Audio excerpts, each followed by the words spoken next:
कुछ भी चाहिए, जो कुछ भी चाहिए। इसलिए भैया से रिश्ता बनाइए। ऐसा करिश्मा होगा, ऐसा करिश्मा होगा, ऐसा करिश्मा होगा, हुआ कभी नहीं, हुआ कभी नहीं। तेरी कृपा बनी जब तक है, तेरी कृपा बनी जब तक है, तेरी कृपा बनी जब तक है। वरदान एक ही, वरदान एक ही, तेरी कृपा बनी रहे जब तक है, तेरी कृपा बनी रहे जब तक है।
दुर्गा मैया, मुष्टेश्वरी मैया की जय।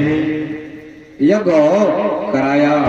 यज्ञ कराने के बाद सुखदेव जी महाराज अपनी पत्नी के साथ घर लौट आते हैं, पिता की सेवा में लग जाते हैं। कुछ समय बीतने के साथ अपनी पत्नी के साथ जाते हैं और अपनी पत्नी के साथ जाकर के पितरों के यहाँ पहुंच जाते हैं। पितरों के यहाँ बहुत स्वागत होता है, पितृ देवताओं के यहाँ बहुत स्वागत होता है, क्योंकि वहां उनकी ससुराल थी। तो ससुराल में जब स्वागत हुआ तो उस समय बड़ा आनंदित समय हुआ। तो सोचा कि विवाह में तो बड़ा आनंद है भाई। वैसे तो गुरुजी के यहाँ भोजन बनाना पड़ता था, फिर सबको खिलाना पड़ता था, और उसके बाद जो है खाना पड़ता था, फिर बर्तन भी धोना पड़ते थे। और आज तो ना बर्तन धोना पड़ रहे हैं ना बनाना पड़ रहा है, केवल खाना ही खाना है। बहुत अच्छा है विवाह, तो बहुत अच्छा महसूस कर रहे थे।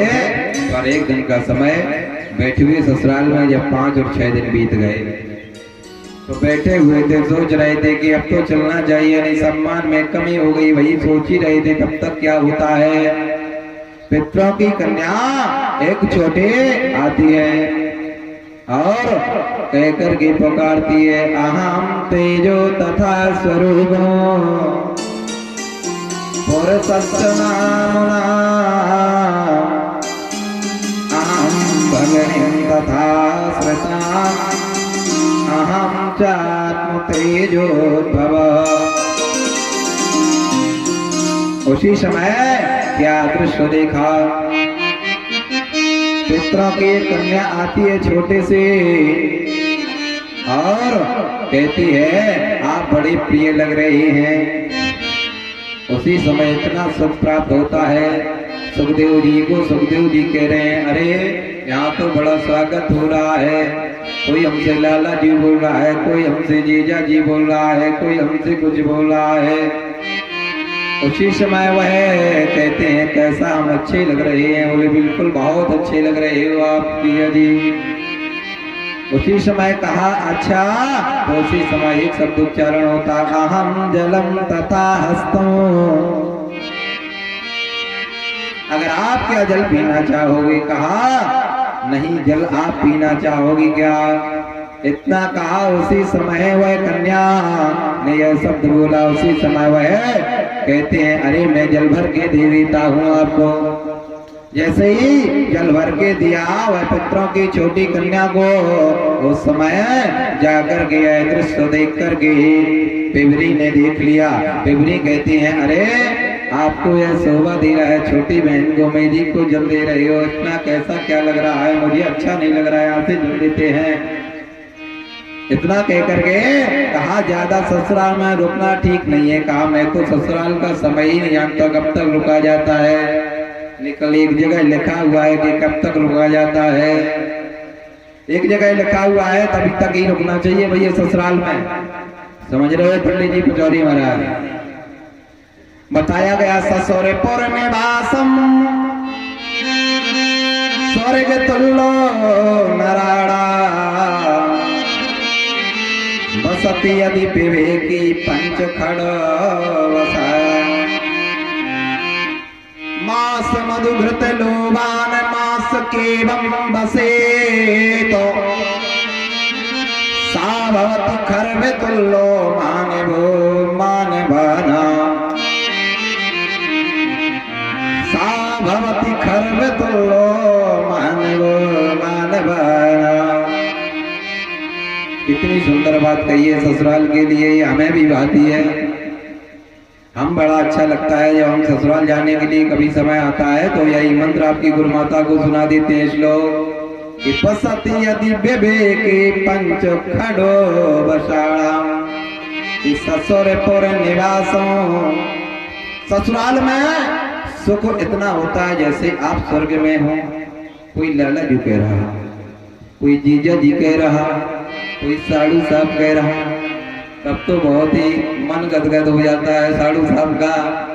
तो ऐसा सुख होता है जैसे हम स्वर्गलोक में देवताओं के बीच में विराजमान हो एवं गोपिकाओं के साथ में, सखियों के साथ में।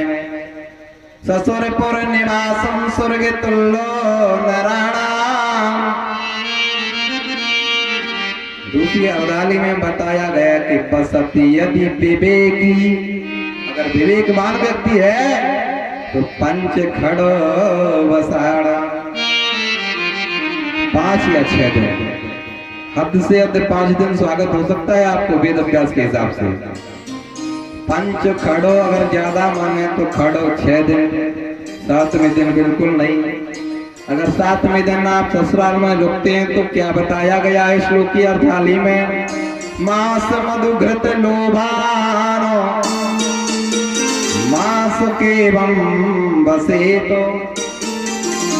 अगर आपने धीमे धीमे घृत लोभ के इत्यादि के चक्कर में, स्वागत के चक्कर में आपने अगर धीमे धीमे 1 महीना निकाल दिया तो फिर क्या होगा? मास केवं बसे तो साभवति खर्व तुल्लो मानवो मानवाना।